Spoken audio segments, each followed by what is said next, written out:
Breaking news చూస్తున్నాం. Parliament పై దాడి ఘటనపై ప్రధాని నరేంద్ర మోదీ స్పందించారు. పార్లమెంట్ లో భద్రతా వైఫల్యం ఘటన దురదృష్టకరమన్నారు.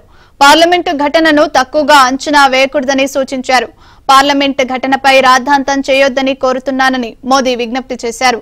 సమస్య లోతుల్లోకి వెళ్లి పరిష్కారం కనుగొనాలని, పార్లమెంట్ ఘటనపై స్పీకర్ విచారణకు ఆదేశించారని, ఘటన మూలాలను తెలుసుకోవడం అవసరమని ప్రధాని మోదీ అన్నారు.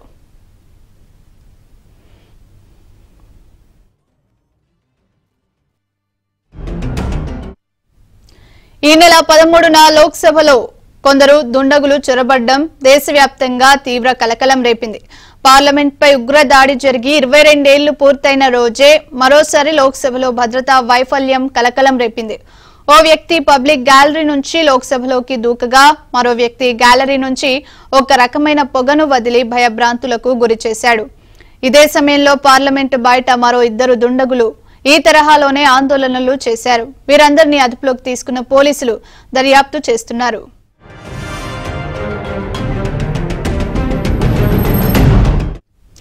లోక్సభ లోపల పట్టుబడిన వారు కర్ణాటకకు చెందిన సాగర్ శర్మ, మనోరంజన్ గా గుర్తించారు.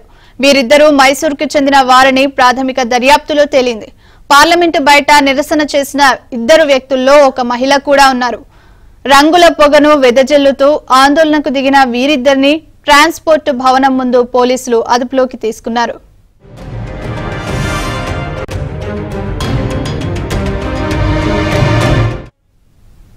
ఇక ఈ ఘటనలో పాల్గొన్న మహిళ హర్యానాలోని హిసార్ కు చెందిన నీలంగా, మరో వ్యక్తిని మహారాష్ట్ర లాతూర్ కు చెందిన ఆమోల్ షిందేగా గుర్తించినట్లు పోలీసులు వెల్లడించారు.